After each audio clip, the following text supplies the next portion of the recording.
Terima kasih. Assalamualaikum warahmatullahi wabarakatuh. Pak Wamen BUMN, Wamentan, ada Dirut Agrinas Pangan, Pak Jo, ada Dirut Agrinas Palma, Dirut Bulog, ada Dirut Pupuk Lengkap tadi kita rapat. Ini adalah hasil tindak lanjut dari arahan Bapak Presiden pada saat kita rapat minggu lalu sebelum beliau bertolak ke Jepang dan Korea Selatan. Beliau sampaikan kita melakukan akselerasi hilirisasi. Yang pertama, untuk sektor pertanian, hilirisasi biofuel di saat kondisi geopolitik yang memanas, kita butuh langkah cepat. Dan Bapak Presiden betul-betul beliau visioner. Pada saat beliau dilantik, langsung mengatakan pangan diselesaikan, harus mandiri pangan dan mandiri energi. Sektor pangan, alhamdulillah hari ini tertinggi sepanjang sejarah. Stok kita 4,3 juta, tidak pernah terjadi. Tahun lalu maksimal 4,2, hari ini 4,3 juta ton. Bulan depan 5 juta ton. Kita sudah kapasitas gudang hanya 3 juta ton. Kita sewa gudang 2 juta ton kapasitasnya. Ini selesai, pangan selesai.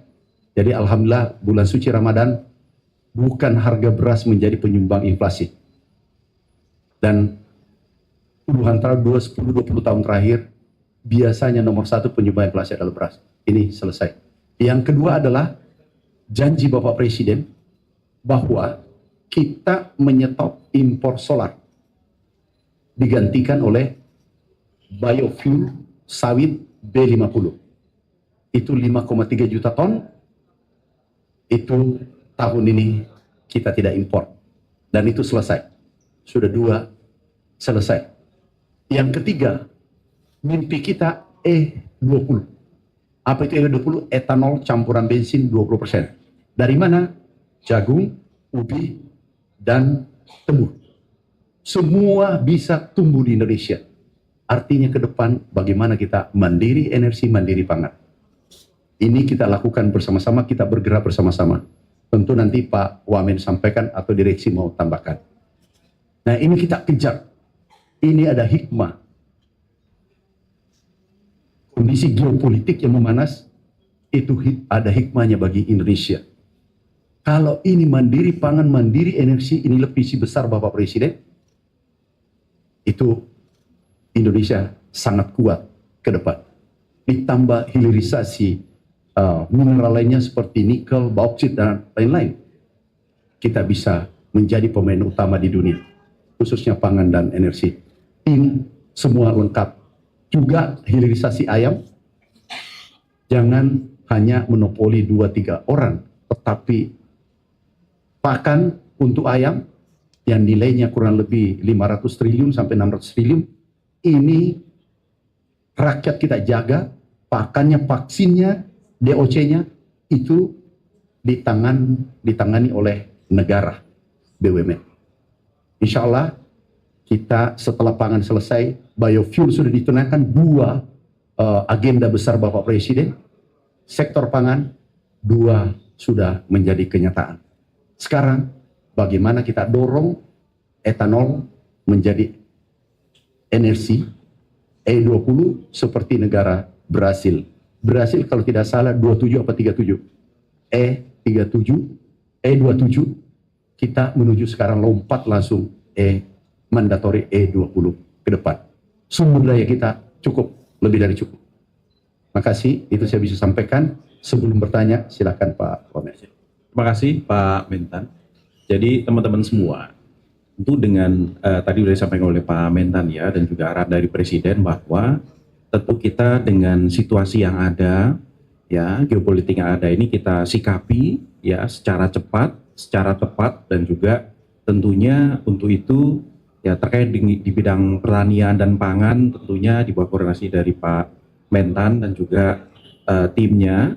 Kami di BUMN tentunya kami menjadi roda penggerak utama ya pertumbuhan dan juga transformasi yang ada dari pemerintah, sehingga mau nggak mau ini hadir di antara kita semua ini dirut-dirut yang terkait dengan sektor pangan yang kita tadi sudah berkoordinasi rapat dengan Pak Mentan terkait beberapa arahan tindak lanjut dari Presiden, yang utamanya adalah apa?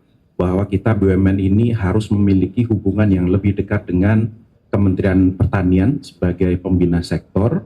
Ya, kita akan mengunlock beberapa potensi-potensi yang kita bisa lakukan ya di beberapa BUMN ini untuk memastikan apa kita bisa menjadi lebih mandiri, lebih independen ya, sehingga kita nantinya ya menjadikan momentum permasalahan global yang sekarang ini untuk menjadi wake up call bagi Indonesia. Dan BUMN ya, ada Danantara di sini ya, kita akan menjadi ya bagian penting ya untuk memastikan Indonesia bisa survive dan juga menjadi pertumbuhan Indonesia ke depan. Terima kasih. Pak Omen. Nah, silakan Pak Omen. Enggak Pak. Bagus kan Pak. Terima kasih yang saya hormati Pak Menteri, Pak Wakil Kepala Badan dan para dirut dan Bapak Ibu semua awak media. Intinya kan pertanian ini kan adalah sektor yang relatif tidak membutuhkan keahlian khusus gitu, dan bisa dikerjakan oleh siapapun. Apakah latar belakang apapun orang bisa bertani. Dan pertanian ini sekarang sudah berkembang dikarenakan krisis, pangan sudah kita amankan, beras kita swasembada, jagung untuk pakan sudah swasembada, dan swasembada untuk yang lain-lain terus kita kejar, ayam dan telur sudah swasembada, bahkan sudah surplus. Dan ini ada tugas khusus tambahan dan memang sudah direncanakan dari sejak awal sebelum adanya perang, adalah Presiden menginginkan kita mengurangi beban impor energi kita. Di mana sudah kita buktikan dengan B40, kita sudah tidak lagi impor solar. Jadi 40%-nya dari biofuel, 60%-nya solarnya diproduksi di dalam negeri. Jadi kita tidak lagi impor solar dalam bentuk bahan jadi. Jadi kita sudah memproduksi solar 60%-nya dari dalam negeri dan 40%-nya dari biosolar dari sawit gitu. Nah, ini tentu saja adalah komparatif dan competitive advantage dari Indonesia. Kita punya wilayah yang luas, tanahnya subur, penduduknya banyak, rajin, pekerja keras, dan insya Allah yang dinamakan kemandirian swasembada energi ini bukan lagi slogan yang selalu kita dengungkan tapi tidak pernah kita wujudkan. Di bawah kepemimpinan Bapak Presiden Prabowo Subianto ini, swasembada kemandirian pangan sudah kita raih, dan insya Allah kita akan bergeser. Salah satunya adalah kemandirian energi, di mana pertanian menyumbang dari sisi bioenerginya. Kira-kira itu tambahan saya Pak, terima kasih. Dan ini dukungan semua, ada petani, ada pemerintah, ada BUMN sebagai motornya, dan BUMN Pangan beserta Kementerian Pertanian, BP BUMN dan Danantara ini kompak. Apapun arahan Presiden kita laksanakan dengan sebaik-baiknya. Terima kasih. Wassalamualaikum warahmatullahi wabarakatuh. Ada yang lain? Silakan. Jangan dulu, saya tambahkan. Jadi gini, tolong teman-teman media, sayangilah sedikit aku dan seluruh tim ini. Dulu beritanya ada katanya mau impor 1.000 ton. Beritanya sampai ke ujung dunia. Begitu kita ekspor 2.280 ton. Beritanya kecil, tolong bantulah. Baru hayalan beritanya besar, kenyataan beritanya kecil. Tahu, maaf ya, kita PDB tertinggi selama Republik Merdeka dari untuk petani. Tidak pernah terjadi selama merdeka kepemimpinan Bapak Presiden Prabowo, harga pupuk turun 20%. Gak pernah terjadi, coba cek. Yang ketiga adalah biofuel, kita ini mandiri solar 5,3 juta ton kita tidak impor, tahun ini B50.